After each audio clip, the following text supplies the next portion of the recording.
What's up, my precious little pack, and welcome back to VEGA Conflict.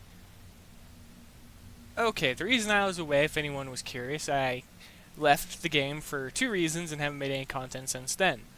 One, I wasn't going to partake in the Nightmare event because the only targets were targets I refused to hit to begin with because I still don't have fully fitted fleets meant to hit either of those targets, and from what I was hearing and seeing with the motherships, even the lower level ones, they would have decimated my fleet after one, possibly even just two fights, and I'd be down 25 hours repair time. I wasn't going to do that. So I skipped out on the Nightmare event, and I literally played other games. I mostly focused on playing World of Tanks on the console for blah blah blah. But enough about what I was doing. I was just away from the game. I do apologize about the lack of content, but kicking today off on, what, Sunday? I believe it's still Sunday. Yeah, it's still Sunday. This will be going live later today, so it'll be going up on Sunday, but we have a mid-month update, but what it's bringing is something cool. Let's take a look at the downtime release notes, patch notes. Hey, conflict, undergoing it tomorrow. Greetings all, the Marauders have been laying in wait, and now we know why. Introducing the Marauder Blackguard cruiser and Prophet flagship. With these two new PvP ships comes void weapons, armor, shells, and the new Marauder Resurgence mechanic, which allows damage from a PvP victory to be restored. These are not the same Marauders we were used to. Their tech is way more advanced. I wonder what secrets they hold. First off, they're Altarians. I've already read through it, and yeah. Let's see, additional changes, base co-op targets for the fortress are here. Recruit your must trust ally and battle together to conquer the Altarian fortresses. You don't have to fight with your own ally. You can call upon an enemy and say, let's put our differences aside and let's go murder this just for entertainment. Now, let's talk about the ships that are introduced. Based off of the converted Altarian design, the Blackguard cruiser retains the Firestorm overdrive and adds new tech, Resurgence, which at the base level restores 30% of damage taken to health upon a victory in combat.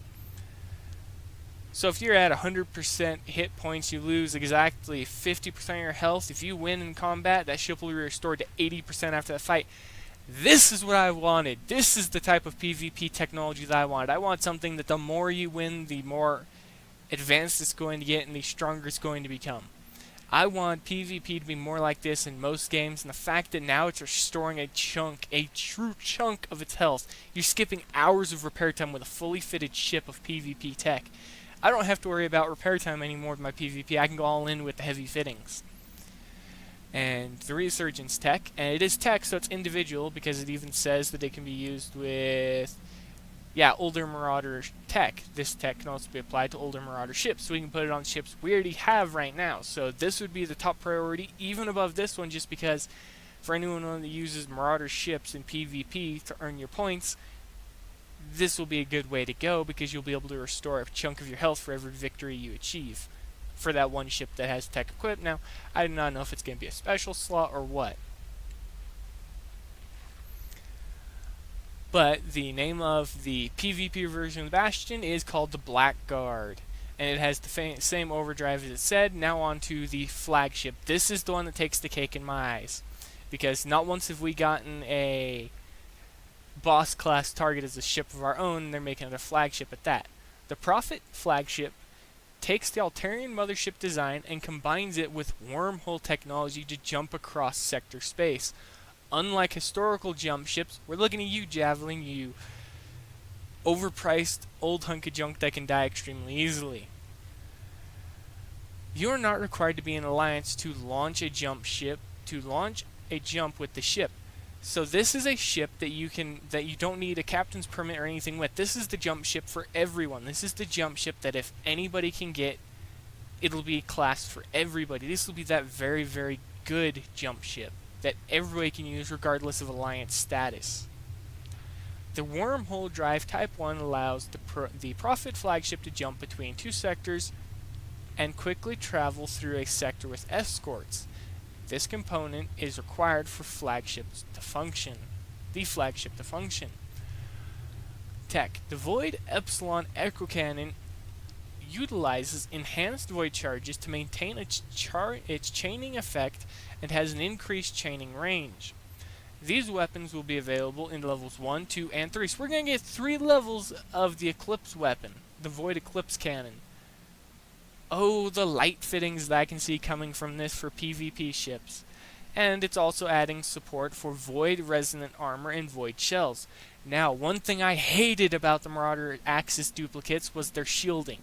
It was only resistant to 1 except for it had a large repair time compared to the amount of shielding it could provide. And with no unique benefits like their Axis counterparts, they weren't worth really playing aside from for their lower repair time. Granted, I have an entire fleet of them. It still doesn't change the fact that at their core they were weaker than their counterpart, just because you could equip any number of booster tech and things like that. I know it's not called booster tech, it's actually the fleet bonuses. I just call it booster tech, and other than that, just minor bug fixes and visual improvements. There's not much to improve upon in here. Unless you guys are going to remake the entire game engine and just make the graphics absurdly amazing and fix the game, there's nothing you can do about that. Next up on the list is the Mobilization. It has ended, but for anyone who has taken the time to claim the prizes, you will have already collected the Plasma Shell, the Xeno Shell, the Armors, the Overdrive, and things like that. You may have even picked up the Sovereign Carrier Blueprint if you missed it during the primary event. For those of you who are looking for the recommendations list, let's get this out of the way. First and foremost, before you even go after the carrier technology or anything like that, the Xeno Resonant Armor is going to take the top of this list. Just because it is the same as other Resonant Armors, except for it resists the damage type that you see the most in high-level PvP, which is Xeno. Alien damage. Next up, Plasma Shell 3 and Xeno Shell 3. These are both recommended that you unlock both simultaneously. These fittings will actually be for different ones. You'll use the Xeno Shell for PvP fittings, you'll use the Plasma Shell for PvE fittings, because most of the high-level PvE targets do plasma damage. And the longer your shield lasts before they burn through it and start destroying your ship underneath, the better. The longer that shield lasts, the better, period. And if you also equip the recharging shields and you play it carefully, you may never lose your shield. Now, the bonus of this is 90% protection as always and stuff like that. But equipped on the carrier with its unique overdrive, it'll boost that just a little bit and make it just a little bit more efficient. Along with this, there is no other recommendations, because I'm only going to try and recommend new tech as it comes out, and that means that the rest of the tech now, since we covered all the newer tech, what you're going to go for now is all the carriers, stuff like that, the shells, and stuff like that. That's going to be it for this video, everybody. Expect some PvP highlights for tomorrow after the Civil War starts in, what, 20?